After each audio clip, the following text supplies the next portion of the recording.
கிறிஸ்துவுக்குள் பிரியமானவர்களே, ஆண்டவராகிய இயேசு கிறிஸ்துவின் விலையேறப்பட்ட நாமத்தினாலே உங்களை வாழ்த்துகிறேன். இந்த நாளிலும் கூட நாம் தேவனுடைய வார்த்தையை தியானிப்பதற்கு ஏதுவாக யோசுவாவின் புஸ்தகம் 5ஆம் அதிகாரம் 13-14 வசனங்களை நாம் வாசிக்கலாம். யோசுவா 5ஆம் அதிகாரம் 13-14 வசனங்கள். பின்னும் யோசுவா எரிகோவின் வெளியிலிருந்து தன் கண்களை ஏறெடுத்து பார்க்கும்போது இதோ ஒருவர் அவனுக்கு எதிரே நின்றார். உருவின பட்டயம் அவர் கையில் இருந்தது. யோசுவா அவரிடத்தில் போய், நீர் எங்களைச் சேர்ந்தவரோ எங்கள் சத்துருக்களைச் சேர்ந்தவரோ என்று கேட்டான். அதற்கு அவர், அல்ல, நான் கர்த்தருடைய சேனையின் அதிபதியாய் இப்பொழுது வந்தேன் என்றார். அப்பொழுது யோசுவா தரையிலே முகங்குப்புற விழுந்து பணிந்து கொண்டு அவரை நோக்கி, என் ஆண்டவர் தமது அடியேனுக்கு சொல்லுகிறது என்னவென்று கேட்டான். கிறிஸ்துவுக்குள் பிரியமானவர்களே, இங்கே யோசுவாவை குறித்து நம்ம பார்க்குறோம். அந்த எரிகோவுக்கு எதிராக அவர்கள் மிகப்பெரிய ஒரு யுத்தத்தை செய்ய வேண்டிய ஒரு சூழ்நிலையிலே அவர்கள் எரிகோ வண்டே வந்திருக்கிறார்கள். எப்படி இந்த பட்டணத்தை மேற்கொள்ளப் போகிறோம் என்கின்ற மிகப்பெரிய ஒரு கேள்வியோடு கூட யோசுவா அங்கே நின்று கொண்டிருக்கும் பொழுது ஒரு காட்சி, ஒரு தரிசன காட்சியை தேவன் யோசுவாவுக்கு காட்டுகிறார். என்ன, அங்கே ஒரு நபர் ஒருவர் நிற்கிறார். அவருடைய கையிலே உருவின பட்டயம் இருக்கிறது. ஆகவே அவர் யுத்தத்துக்கு ஆயத்தம் உள்ளவராக காணப்பட்ட உடனே அவர் இப்போ எரிகோவுக்கு எதிராக யுத்தம் பண்ண வேண்டிய சூழ்நிலையில் யாரென்று தெரியலையே, இவர் நம்மை சார்ந்தவரா, நம்முடைய சத்துருக்களை சார்ந்தவரா என்கின்ற ஒரு கேள்வி அவருக்குள்ளே வந்த வண்ணமாக அவர் நேரடியாக அந்த நபரிடத்தில் கேட்கிறார், ஐயா, நீர் யாரை சார்ந்தவர், எங்களை சார்ந்தவரா அல்லது எங்கள் சத்துருக்களை சார்ந்தவரா என்று சொல்லி யோசுவா அந்த நபரிடத்தில் கேட்கிறதை பார்க்கிறோம். இப்போ தான் அந்த நபர் யாருன்னா தேவன் தான் அங்கே அப்படிதமாக அவர் வெளிப்படுகிறதை பார்க்கிறோம். தேவன் அங்கே பதில் சொல்கிறார். எப்படி பதில் சொல்கிறார் பாருங்க. அதற்கு அவர், அல்ல, நான் கர்த்தருடைய சேனையின் அதிபதியாய் இப்பொழுது வந்தேன் என்றார். இந்த கேள்விக்கு பதில், கர்த்தருடைய சேனையின் அதிபதியாய் வந்தேன். ஆண்டவராய் இயேசு கிறிஸ்து இந்த பூமிக்கு தேவன் மாம்சத்தில் வெளிப்பட்டார். எதற்காக? நம்முடைய பாவங்களை சுமந்து தீர்க்கும்படியாக அவர் வெளிப்பட்டார். அவர் ஒரு கன்னிகையின் வயிற்றிலே, மரியாளுடைய வயிற்றிலே பிறந்து, அவர் குழந்தையாய் பிறந்து வளர்ந்து தன்னுடைய 30வது வயதிலே அவர் ஊழியத்தை ஆரம்பித்தார் என்று நாம் வேதாகமத்திலே பார்க்கிறோம். பிரியமானவர்களே, இவ்விதமாக தேவன் மாம்சத்தில் வெளிப்படுவதற்கு முன்பாக பல இடங்களிலே தேவன் தம்மை வெளிப்படுத்துகிற பல சம்பவங்களை வேதாகமத்திலே நாம் பார்க்கிறோம். அப்படிப்பட்ட சில சம்பவங்களில் முக்கியமான சம்பவம் இந்த யோசுவாவினுடைய புத்தகம். நாம் தானியேலின் புஸ்தகத்திலே 3ஆம் அதிகாரத்திலே எரிகிற அக்கினி சூளையிலே அந்த 3 வாலிபர்களையும் நேபுகாத் நேச்சார் ராஜா தள்ளுகிறார். அந்த நேபுகாத் நேச்சார் ராஜா அங்கே 3 பேரை தானே தள்ளணும். இப்போ பார்க்குறாரு 4 பேராக இருக்கிறாங்களே, விடுதலையாக உலாவுறாங்களே. 7 மடங்கு சூடாக்கப்பட்ட அந்த சூளையிலே எப்படி 3 பேர் 4 பேராக மாறினார்கள்? 4ஆம் ஆளின் சாயல் தேவ குமாரனுடைய சாயலுக்கு ஒப்பாக இருக்கிறதுன்னு சொல்ல, தேவ குமாரனுடைய சாயலுக்கு ஒப்பாக. அப்போ கர்த்தராகிய இயேசு கிறிஸ்து வார்த்தையாக இருந்த தேவன். அவர் ஆதியிலே தேவனோடு இருந்தார். ஆதியிலே வார்த்தை இருந்தது, அந்த வார்த்தை தேவனோடு இருந்தது. இவ்விதமாக வார்த்தையாகிய தேவன் கர்த்தராகிய இயேசு கிறிஸ்து மாம்சத்திலே இந்த பூமிக்கு வெளிப்படும் முன்பாக பல முறைகளில் இப்படி அவர் வெளிப்படுறார். அது தானியேலின் புஸ்தகத்தில் அந்த சாத்ராக், மேஷாக், ஆபேத்நேகோ அந்த சகோதரர்களோடு கூட இடைப்பட்ட அந்த தேவன், அந்த வாலிபர்களோடு கூட தன்னை அடையாளப்படுத்தி கொண்ட தேவன் இங்கே யோசுவாவின் புஸ்தகத்தில் அவர் எப்படி வர்றார் பாருங்க. உருவின பட்டயத்தோடு கூட நின்று கொண்டிருக்கின்ற ஒருவராக காட்சி கொடுக்கிறார். இங்கே கர்த்தராகிய இயேசு கிறிஸ்து அவர் இந்த இடத்துலையும் கூட விதமாக தேவன் வெளிப்படுகிறார். கர்த்தருடைய தூதனானவர் என்று நாம் எங்கெல்லாம் வாசிக்கிறோமோ, கர்த்தருடைய தூதன் அப்படிங்கிறது வேற, கர்த்தருடைய தூதனானவர் என்று நாம் எங்கே வாசிக்கிறோமோ அங்கே அது மாம்சத்திலே வெளிப்பட்ட கர்த்தராகிய இயேசு கிறிஸ்துவானவர் வெளிப்படுகிற ஒரு காரியமாக இருக்கிறது. கர்த்தருடைய தூதனானவர் என்று நாம் எங்கே வாசிக்கிறோமோ அங்கே வார்த்தையாகிய திருத்துவத்தின் 2ஆம் நபராகிய கர்த்தராகிய இயேசு கிறிஸ்துவை குறிக்கிற ஒரு பதமாக, ஒரு வெளிப்பாடாக அது இருக்கிறது என்பதை நாம் மறந்து போய்விடக்கூடாது.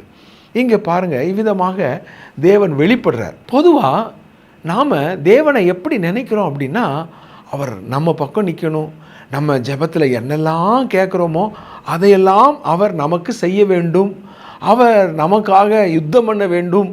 இப்படி ஆண்டவரை நாம் இவ்விதமாக நாம் எதிர்பார்க்கிறவர்களாக இருக்கிறோம்.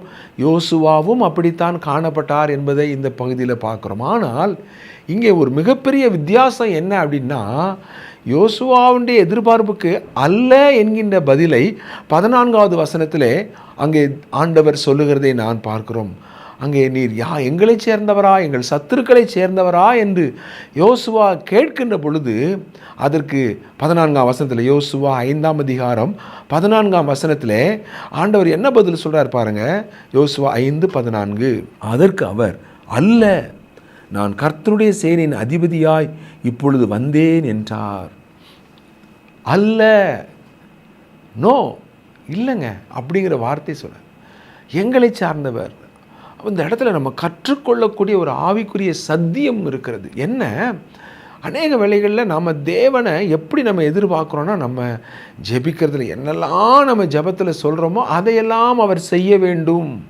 நம்ம பிரச்சனை வரும்பொழுது அவர் நம்மோட நின்று யுத்தம் பண்ண வேண்டும், இப்படி நம்ம எதிர்பார்க்கிறோம். நம் தேவனை குறித்து சரியான விதத்திலே அறிந்து கொள்ள தேவன் நமக்கு உதவி செய்வாராக. இந்த நாளிலும் கூட இந்த வார்த்தைகள் மூலமாக நம்முடைய கண்களை அவர் திறப்பாராக. தேவனை அறிந்து கொள்வதல் வெளிப்பாடு. நம்ம தேவனை அறிந்து கொள்வதல்னு சொல்லும் பொழுது, நமக்கு பைபிள் வாசித்ததன் மூலமாக அல்லது நம்ம நிறைய பிரசங்கங்களை கேட்டதன் மூலமாக ஒரு தியரிட்டிக்கல் நாலேஜ் அல்லது ஒரு டாக்டரினல் நாலேஜ் நமக்கு வந்திருக்கலாம். ஆனால் பிரியமானவர்களே, வெளிப்பாடு என்று சொல்லும் பொழுது அது தேவன், பிதாவாகிய தேவன் தம்முடைய குமாரனாகிய கிறிஸ்துவை குறித்து நமக்கு வெளிப்படுத்துகிற ரிவீல்டு என்று சொல்லி அங்கே நாம் ஆங்கிலத்தில் நாம் அதை சொல்ல முடியும். அவ்விதமான ஒரு ரிவீல்டு நாலேஜ், வெளிப்படுத்தப்பட்ட ஒரு அறிவு அது நமக்கு அவசியமாக இருக்கிறது. பாருங்கள், இந்த இடத்துல நாம் யோசுவா என்ன சொல்கிறார் பாருங்கள், எங்களை சார்ந்தவர். பொதுவாக இதை நம்ம இந்த வெளிப்படுத்தப்பட்ட அறிவு அப்படிங்கிறது நம்ம எங்கே பார்க்குறோம் அப்படின்னா, மத்திய எழுதின சுவிசேஷத்தில் 16ஆம் அதிகாரத்தில் ஆண்டவராய் இயேசு கிறிஸ்து தம்முடைய சீஷர்களை பார்த்து கேள்வி கேட்கிறார். ஜனங்கள் என்ன யார் என்று சொல்லுகிறார்கள்? உடனே அவங்க சொல்கிறாங்க, தீர்க்கதரிசின்னு சொல்கிறாங்க, எலியான்னு சொல்கிறாங்க, யோவான் ஸ்நானகன்னு சொல்கிறாங்க. இப்படி பல பதில்களை சீஷர்கள் சொல்கிறாங்க. இப்போது தன்னுடைய சீஷர்களை பார்த்து கர்த்தராகிய இயேசு கிறிஸ்து கேட்கிறாரு, நீங்கள் என்னை யார் என்று சொல்லுகிறீர்கள்? இந்த கேள்வியை கேட்ட உடனே சற்றேனும் தயங்காமல் யோசிக்காமல் உடனடியாக பதிலை அங்கே பேதுரு சொல்கிறார். என்ன சொல்கிறார் பாருங்க, மத்தேயு 16ஆம் அதிகாரம் 16ஆம் வசனத்தில் வாசிக்கிறோம். மத்தேயு 16:16. சீமோன் பேதுரு பிரதியுத்தரமாக, நீர் ஜீவனுள்ள தேவனுடைய குமாரனாகிய கிறிஸ்து என்றான். கொஞ்சம் கூட தாமதிக்காம பேதுரு அவர் மிக தெளிவாக சொல்றார், நீர் ஜீவனுள்ள தேவனுடைய குமாரனாகிய கிறிஸ்து, நீர் மேசியா. பார்த்தீங்களா, இந்த வார்த்தையை பேதுரு அறிக்கை செய்த உடனே 17ஆவது வசனத்தில், அடுத்த வசனத்தில் கிறிஸ்து தெளிவாக ஒரு காரியத்தை சொல்கிறார். என்ன சொல்கிறாரு, நீ பாக்கியவான்பா, மாம்சமும் ரத்தமும் இதை உனக்கு வெளிப்படுத்தலை, பரலோகத்தில் இருக்கிற என் பிதா இதை உனக்கு வெளிப்படுத்தினார். அப்போ கிறிஸ்துவை பற்றிய வெளிப்பாடு என்பது பரலோகத்தில் இருக்கிற பிதாவினாலே நமக்கு வெளிப்படுத்தப்பட்ட ஒரு அறிவாக இருக்கிறது என்பதை நாம் இங்கே பார்க்கிறோம். அதனால தான் நான் முதல்ல சொன்னேன், வேதாமத்தை வாசிக்கிறதுனால கிறிஸ்துவ குறித்து நமக்கு ஒரு அறிவு இருக்கும். கிறிஸ்து யார், அவர் எப்படி இந்த பூமியில் பிறந்தார், வாழ்ந்தார், வளர்ந்தார், ஜெபம் பண்ணால் ஆண்டவர் நமக்கு நன்மை செய்வார், நம்ம விசுவாசமாக இருந்தால் நமக்கு அற்புதம் நடக்கும். இதெல்லாம் ஒரு தியரிட்டிக்கல் நாலேஜ், வேதாமத்தை கற்றுக்கொண்டதன் மூலமாக. ஆனால் இந்த மத்தேயு 16ஆம் அதிகாரத்திலே 17ஆம் வசனத்தில் நம்ம வாசிக்கிற காரியம் என்ன, பரலோகத்தில் இருக்கிற என் பிதா இதை உனக்கு வெளிப்படுத்தினார். அப்போ அருமையான தேவனுடைய பிள்ளைகளே, தேவன் குமாரனை குறித்து, கிறிஸ்துவை குறித்து நமக்கு வெளிப்படுத்துவதற்கு அவர் செயல்படுகிறார். நமக்கு வெளிப்படுத்துவதில் அவர் மிக ஒரு அக்கறை உள்ளவராக இருக்கிறார்.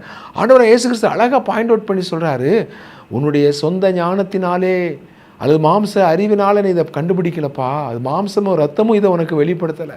இந்த 3.5 ஆண்டுகள் நீ என்னோட தங்கி உறங்கி சாப்பிட்டு என்னோட ஊழியத்துக்காக அலைஞ்சதுனால நீ இந்த அறிவை அடையலை. மாறாக பரலோகத்தில் இருக்கிற பிதா இதை உனக்கு வெளிப்படுத்தினார். இந்த வெளிப்பாடு மாம்சமும் ரத்தத்தினால் வருகிற வெளிப்பாடு அல்ல, தேவனாகிய பிதா கொடுக்கின்ற ஒரு வெளிப்பாடு என்று ஆண்டவர் இங்கே சுட்டி காட்டுகிறார். அருமையான தேவனுடைய பிள்ளைகளே, இவ்விதமாக கிறிஸ்துவை குறித்து தேவன் நமக்கு கொடுக்கின்ற அந்த வெளிப்பாடு நமக்கு அவசியமாக இருக்கிறது. நாம் பிரியமான தேவனுடைய பிள்ளைகளே, நான் இதே மத்தேயு 11ஆம் அதிகாரத்திலே 25ஆம் வசனத்தை நம்ம வாசிக்கலாம். மத்தேயு 11 வசனம் 25. அந்த சமயத்திலே இயேசு சொன்னது, பிதாவே, வானத்துக்கும் பூமிக்கும் ஆண்டவரே, இவைகளை ஞானிகளுக்கும் கல்விமான்களுக்கும் மறைத்து பாலகருக்கு வெளிப்படுத்தினபடியால் உம்மை ஸ்தோத்தரிக்கிறேன். ஆண்டவராய் இயேசு கிறிஸ்து பிதாவாகிய தேவனை ஸ்தோத்திரிக்கிறார். எதற்காக அவர் தேவனை ஸ்தோத்திரிக்கிறாரு? இங்கே நான் வாசிக்கிறோம், ஞானிகளுக்கும் கல்விமான்களுக்கும் மறைத்து பாலகருக்கு வெளிப்படுத்தினபடியால் உம்மை ஸ்தோத்தரிக்கிறேன். அப்போ பிதாவாகிய தேவன் ஞானிகளுக்கும் கல்விமான்களுக்கும் மாம்சத்தின்படி இரத்தத்தின்படி அதை அறிந்து கொள்கிறவர்கள் அல்ல. இங்கே பாருங்கள், அவர் பாலகருக்கு ஒரு சிறுபிள்ளையை போல ஏற்றுக்கொள்ள வேண்டும். சிறுபிள்ளையை போல மாறாவிட்டால் பரலோக ராஜ்யத்திலே பிரவேசிக்க மாட்டான்னு சொன்னார். பாலகருக்கு வெளிப்படுத்துகிறார் என்றால் என்ன? கிறிஸ்துவை அறிந்து கொள்ள யார் வாஞ்சையாக இருக்கிறார்களோ அவர்களுக்கு கிறிஸ்துவை குறித்து தேவன் வெளிப்படுத்துகிறார். அதுக்காக கர்த்தராகிய இயேசு கிறிஸ்து பிதாவாகிய தேவனை ஸ்தோத்தரிக்கிறார். பிதாவே, நான் உம்மை ஸ்தோத்தரிக்கிறேன். ஞானிகளுக்கும் கல்விமான்களுக்கும் மறைத்து பாலகருக்கு நீர் வெளிப்படுத்துகிற தேவன். அருமையான கர்த்தருடைய பிள்ளைகளே, தேவன் குமாரனை நமக்கு வெளிப்படுத்த அவர் சித்தமாக இருக்கிறார். அடுத்த 26ஆம் வசனத்தில் நாம் என்ன வாசிக்கிறோம்? மத்தேயு 11:26. ஆம் பிதாவே, இப்படி செய்வது உம்முடைய திருவுளத்துக்கு பிரியமாயிருந்தது. ஆண்டவருக்கு பிரியமானது என்ன? பிதாவாகிய தேவனுக்கு பிரியமானது என்னங்கிற ஒரு கேள்வியை கேட்டோம்னா, பாலகருக்கு கிறிஸ்துவை குறித்து வெளிப்படுத்துவது பிதாவாகிய தேவனுக்கு பிரியமான ஒன்றாக காணப்படுகிறது. பார்த்தீங்களா? அப்போது தம்முடைய குமாரனை நமக்கு வெளிப்படுத்த அவர் மிகவும் பிரியமுள்ள தேவனாக இருக்கிறார். அதனால தான் நீ பாக்கியவான், நீ உண்மையிலே ஆசீர்வதிக்கப்பட்டவன். மாம்சம் ரத்தமும் உனக்கு இதை வெளிப்படுத்தலை, பரலோகத்தில் இருக்கிற என் பிதா இதை உனக்கு வெளிப்படுத்தினார். அது அவருக்கு பிரியமான ஒரு காரியம் என்று கர்த்தராகிய இயேசு கிறிஸ்து சந்தோஷப்பட்டு களி கூறுகிறதை பார்க்கிறோம். பேதுருவை பாராட்டுகிறதை பார்க்கிறோம். இங்கே தேவனை துதிக்கிறதை நாம் பார்க்கிறோம். அடுத்த வசனத்தை பாருங்க, 27. மத்தேயு 11:27. சகலமும் என் பிதாவினால் எனக்கு ஒப்பு கொடுக்கப்பட்டிருக்கிறது. பிதா தவிர வேறு ஒருவனும் குமாரனை அறியான். குமாரன் எவனுக்கு அவரை வெளிப்படுத்த சித்தமாய் இருக்கிறாரோ அவனும் தவிர வேறு ஒருவனும் பிதாவை அறியான். பிதா தவிர வேறு ஒருவனும் குமாரனை அறியான். குமாரன் எவரை அவருக்கு வெளிப்படுத்த சித்தமாய் இருக்கிறாரோ அவனும் தவிர வேறு ஒருவனும் பிதாவை அறியான். பார்த்தீங்களா? அப்போ பிதாவாகிய தேவன் தம்முடைய குமாரனை வெளிப்படுத்த சித்தமாக இருக்கிறார். குமாரனாகிய தேவன் பிதாவை நமக்கு வெளிப்படுத்த சித்தமாக இருக்கிறார். பார்த்தீங்களா? அப்போ இது எப்படி நமக்கு சாத்தியம் அப்படின்னா, நாம் வாஞ்சியோட தேவ சமூகத்தில் காத்திருப்பதின் மூலமாக, நாம் வாஞ்சியாக நாம் கிறிஸ்துவை அறிந்து கொள்ள வேண்டும், தேவனை அறிந்து கொள்ள வேண்டும் என்று நாம் வாஞ்சிக்கிறவர்களாக இருக்கும் பொழுது நாம் தேவ சமூகத்தில் அமர்ந்து தேவ பிரசன்னத்தை நாம் உணர்கிறவர்களாக இருக்க வேண்டும். அருமையான தேவனுடைய பிள்ளைகளே, நாம் தேவ சமூகத்திலே காத்திருக்கின்ற ஒரு பழக்கம் அவசியம். கடமைக்காக வேதம் வாசித்துட்டு கடமைக்காக ஜெபிக்கிறவர்களிடத்தில் தேவன் பிதாவை அல்லது குமாரனை அவர் வெளிப்படுத்த முடியாது. ஆனால் தேவ சமூகத்தில் அமர்ந்து வேதத்தை வாசிக்கிறவர்களாக, வேதத்தை தியானிக்கிறவர்களாக, தேவனை வாஞ்சிக்கிறவர்களாக, தேவனை அறிந்து கொள்ள வேண்டும் என்று சொல்லி ஏனோக்கு தேவனோடே சஞ்சரித்தான் என்று நாம் ஆதியாமத்திலே வாசிக்கிறதை போல, நோவா தேவனோடே சஞ்சரித்து கொண்டிருந்தான் என்று சொல்லி நாம் 7ஆம் அதிகாரத்திலே வாசிக்கிறதை போல தேவனோடு சஞ்சரிக்கிறவர்களுக்கு தன்னை வெளிப்படுத்துகிறார். இங்கே நாம் கிறிஸ்துவை வெளிப்படுத்துகிற தேவனாக அவர் இருக்கிறார். அப்போ தேவனை அறிந்து கொள்வது என்பது தனிப்பட்ட விதத்திலே அவரோடு காணப்படுகிற ஒரு பர்சனல் ரிலேஷன்ஷிப், தனிப்பட்ட ஒரு ஐக்கியம் என்பதை நாம் இந்த இடத்துல உணர்ந்து கொள்ள வேண்டும். இதன் மூலமாக நாம் அறிந்து கொள்ளுதல். இது தியரிட்டிக்கல் நாலேஜ் இல்லை, இது டாக்டரினல் நாலேஜ் அல்ல, இது ரிவீல்டு நாலேஜ். பிதாவாகிய தேவனாலே கிறிஸ்துவை குறித்து நமக்கு வெளிப்படுத்தப்படுகிற சத்தியமாக, ரகசியமாக, ஆசீர்வாதமான காரியமாக காணப்படுகிறது. ஆனால் இது எத்தனை பேர் இதை அனுபவிக்கிறாங்க? இது எத்தனை பேர் அறிந்திருக்கிறாங்க? இது எத்தனை பேர் இப்படி வாஞ்சித்து தேடுகிறார்கள்? மிக மிக சொற்பமான பேர்கள் தான் கிறிஸ்தவத்தில் இவ்விதமாய் கிறிஸ்துவை அறிந்து கொள்ள வேண்டும், இன்னும் அதிகமாக கிறிஸ்துவை அறிந்து கொள்ள வேண்டும் என்று சொல்லி வாஞ்சிக்கிறவர்களாக இருக்கிறார்கள். அருமையான தேவனுடைய பிள்ளைகளே, ஒரு கிறிஸ்தவனுடைய ஆவிக்குரிய வளர்ச்சி எதில் இருக்குது அப்படின்னா, அவன் 3 காரியங்கள். ஒன்று, அவன் தன்னை குறித்து என்ன நினைக்கிறான். 2வதாக, அவன் கிறிஸ்துவை குறித்து அவன் என்ன அறிந்திருக்கிறான். 3வதாக, கிறிஸ்து தாமே கட்டி கொண்டிருக்கிற அவருடைய சபையை குறித்து அவன் என்ன நினைக்கிறான். இந்த 3 காரியங்கள் ரொம்ப அவசியம். இங்கே நாம் கிறிஸ்துவை குறித்து அறிந்து கொள்ளுதல், இந்த கிறிஸ்துவை குறித்த வெளிப்பாடு, இது ரொம்ப அவசியம். இப்போ நம்ம யோசுவாவுக்கு வருவோம். இப்போ யோசுவா என்ன நினைக்கிறாரு? அவர் எங்களை சார்ந்தவர், நான் எரிகோவுக்கு விரோதமாக போகிறேன், எங்களோட நீர் துணைக்கு வாரும், வந்து எங்களோட நின்று யுத்தம் செய்ய வேண்டும் என்கின்ற விருப்பத்தோட எதிர்பார்ப்போடு கூட கேட்கிறான். ஆனால் தேவன் சொல்கிறாரு, கர்த்தருடைய சேனையின் அதிபதியாய் வந்தேனே ஒழிய நீ நினைக்கிற மாதிரி நீ விரும்புகிறதை செய்வதற்கு நான் வரவில்லை. அப்படியானால் இதனுடைய ரகசியம் என்ன பிரியமானவர்களே? அவர் நம்முடைய கேப்டனாக இருக்க விரும்புகிறார், சேனையின் அதிபதியாக. அப்படியானால் அதனுடைய அர்த்தம் என்ன? நாம் விரும்பினதை செய்யக்கூடியவராக அல்ல, நாம் அவரை நம்முடைய லீடர்ஷிப், நம்முடைய சிரசாக, தலையாக எடுத்துக்கொள்ள. சபை இல்லையா, சபைக்கு யார் தலைனா கிறிஸ்து தான் தலையாக இருக்கிறார். அந்த ஹெட்ஷிப், அந்த கிறிஸ்துவனுடைய தலைமைத்துவத்தை நாம் ஏற்றுக்கொள்ள வேண்டும், அதற்கு நம்மை ஒப்பு கொடுக்க வேண்டும். அதன் மூலமாக கிறிஸ்துவனுடைய வழிநடத்தலுக்கு நாம் நம்மை ஒப்பு கொடுக்க வேண்டும், அவருடைய தலைமைத்துவத்தை நாம் ஏற்றுக்கொள்ள வேண்டும், அதன் மூலமாக அவருடைய வழிநடத்தலுக்கு நம்மை நாம் ஒப்பு கொடுக்கணும். இப்போ பாருங்கள், யோசுவா என்ன நினைச்சாரு? நான் விரும்பினதை நீர் செய்ய வேண்டும், எங்களோட யுத்தத்தில் வந்து நிற்க வேண்டும், இவ்விதமாக தனக்கு உதவி செய்யக்கூடிய ஒரு நபராக அவர் இருக்க வேண்டும் என்று யோசுவா எதிர்பார்த்தார். ஆனால் தேவன் இங்கே என்ன சொல்கிறார்? நான் உனக்கு உதவி செய்கிற ஒரு நபராக, உங்கூட நின்று யுத்தம் பண்ணுற ஒரு நபராக நீ என்னை அறிந்து கொள்ள வேண்டாம், எதிர்பார்க்க வேண்டாம். மாறாக நீ என்னுடைய தலைமைத்துவத்தை ஏற்றுக்கொள், என்னுடைய வழிநடத்தலுக்கு உன்னை ஒப்புக்கொடு. அப்பொழுது உன்னுடைய வாழ்க்கையில் நான் உனக்காக யுத்தம் பண்ணுவேன், உனக்கு செய்ய வேண்டிய ஒவ்வொரு காரியங்களையும் தேவன் அதே தான் யோசுவா எதிர்பார்த்ததைத்தான் அங்கே தேவன் நமக்கு செய்ய போகிறார். ஆனால் எப்படி? நான் ஆண்டவரே, நான் ஜெபம் பண்ண ஆண்டவர் எனக்கு செஞ்சார், நான் அந்த மாதிரி பண்ணினேன் ஆண்டவர் எனக்கு, ஆண்டவர் நான் அவருக்கு என்னுடைய வாழ்க்கையை நான் ஒப்பு கொடுத்தேன், அவருடைய வழிநடத்தலுக்கு நான் என்னை அர்ப்பணித்தேன், ஆண்டவர் என்னை நடத்தினேன். ஏன் சித்தம் அல்ல ஆண்டவரே, ஏன் விருப்பம் அல்ல ஆண்டவரே, என்னுடைய ஆண்டவரே சுய சித்தம், என்னுடைய சொந்த விருப்பம் எல்லாவற்றையும் நான் ஆண்டவரே உம்முடைய சிலுவையில் நான் ஒப்பு கொடுத்துட்றேன். ஆண்டவரே நீர் உம்முடைய திட்டத்தின்படி என்னை நடத்தும், ஆண்டவரே உம்முடைய தலைமைத்துவத்திற்கு நான் என்னை ஒப்பு கொடுக்குறேன். நான் ஜெபம் பண்ணி ஆண்டவரை திருப்பிட்டேன், ஜெபம் பண்ணி நான் நினச்சதெல்லாம் நடத்திட்டேன் அப்படின்னு நாம் நம்மை குறித்து மேன்மை பாராட்ட, நம்மை குறித்து பெருமையாய் பேச அங்கே ஒன்றுமே இல்லை. நான் ஒன்றுமே இல்லை ஆண்டவரே, கர்த்தர் எனக்காக செய்தார், கர்த்தர் எனக்காக கிரியை செய்தார், கர்த்தர் எனக்காக யுத்தம் செய்தார், தேவன் எனக்கு நன்மை செய்தார், தேவன் எனக்கு செய்தார், அவர் விரும்பினபடி செய்தார், அவருடைய நேரத்தில் செய்தார், அவருடைய திட்டத்தின்படி செய்தார், அவருடைய சித்தத்தின்படி செய்தார். அப்போ நம்ம சோர்ந்து போக மாட்டோம்.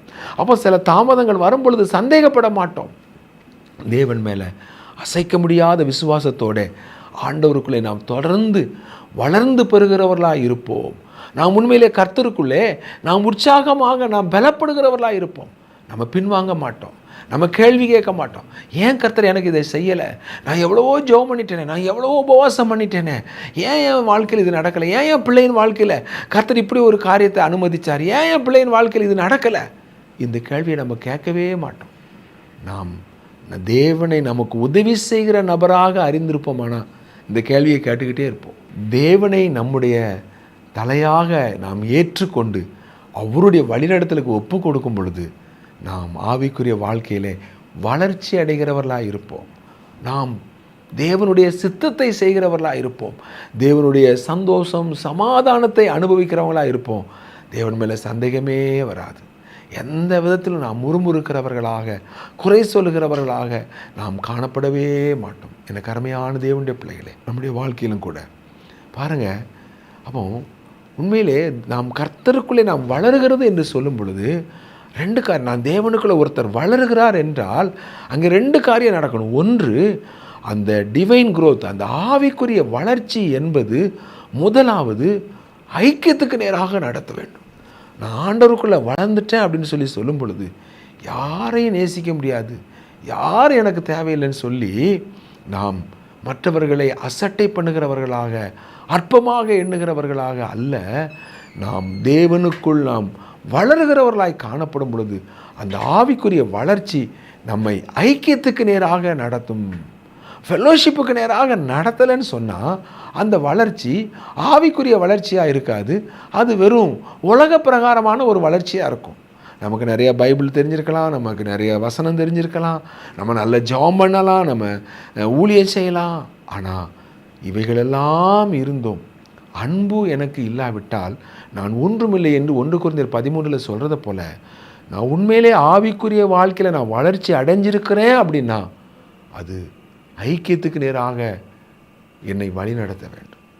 ஐக்கியத்தை விட்டு நான் விலகிறவனை, சபைக்குள்ளே யாரையும் நேசிக்க முடியல, யாரையும் ஏற்றுக்கொள்ள முடியலை, சபைக்குள்ளே இருக்கிற எல்லார் மேலேயும் கசப்பாக வருது, வெறுப்பாக வருது, அற்பமாக நான் எண்றேன், மற்றவங்களை நான் குற்றமாக நான் தீர்த்துக்கிட்டு இருக்கிறேன் அப்படின்னா நீங்கள் ஆவிக்குரிய வாழ்க்கையில் வளர்ச்சி அடையலை. ஏன்னா கிறிஸ்துவை சரியான விதத்தில் நீங்கள் அறிந்து கொள்ளவில்லை. நீங்கள் கிறிஸ்துவை சரியான விதத்தில் அறிந்து கொண்டாதான் உங்களுடைய வாழ்க்கையில், ஆவிக்குரிய வாழ்க்கையில் வளர்ச்சி அடையும்.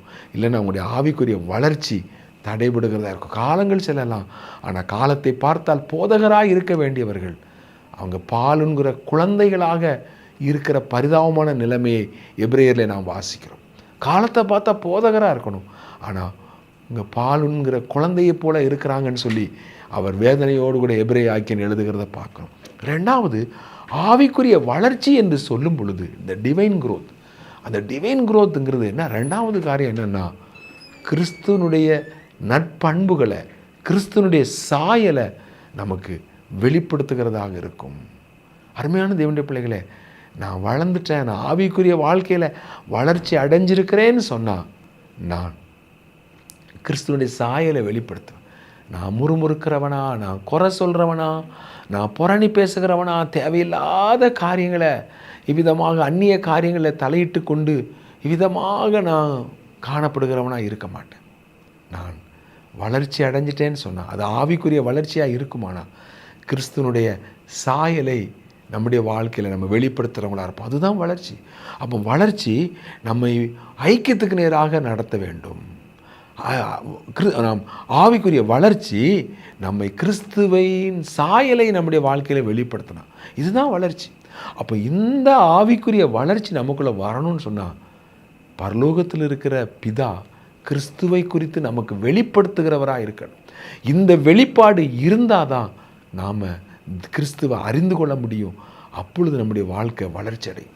இந்த வெளிப்பாடு காணணும்னு சொன்னால், கிடைக்கணும்னு சொன்னால் நாம் தேவ சமூகத்தில் அதிக நேரம் நம்ம காத்திருக்கிறவங்களா, அமர்ந்திருக்கிறவங்களா, நம் தேவ பிரசன்னத்தை வாஞ்சிக்கிறவங்களா, ஆண்டவரே உம்மை நான் இன்னும் அறிந்து கொள்ளணும், உங்களை குறித்து எனக்கு இன்னும் அதிகமான ஒரு வெளிச்சம் வேணும் அப்படின்னு சொல்லி நம்ம கேட்கும் பொழுது தேவன் அதை சந்தோஷமாக அதை செய்கிறார் என்று நாம் மத்தேயு 11:26 வாசிக்கிறோம் பாருங்கள். ஆம் பிதாவே, இது உம்முடைய திருவுளத்துக்கு பிரியமாக இருந்தது என்று ஆண்டவர் சொல்கிறார். அது கிறிஸ்துவை நமக்கு வெளிப்படுத்தி காட்டுவது பிதாவாகிய தேவனுக்கு பிரியமான ஒன்றாக இருக்கிறது. இந்த நாளிலே நாம் ஒரு தீர்மானம் எடுப்போம். நான் ஆண்டவரே யோசுவாவை போல அன்றைய உண்மை நான் சரியான விதத்தில் அறிந்து கொள்ளாமல் இருந்தேன். அன்றைய இன்றைக்கு நான் உம்முடைய தலைமைத்துவத்தை நான் ஏற்றுக்கொள்கிறேன்.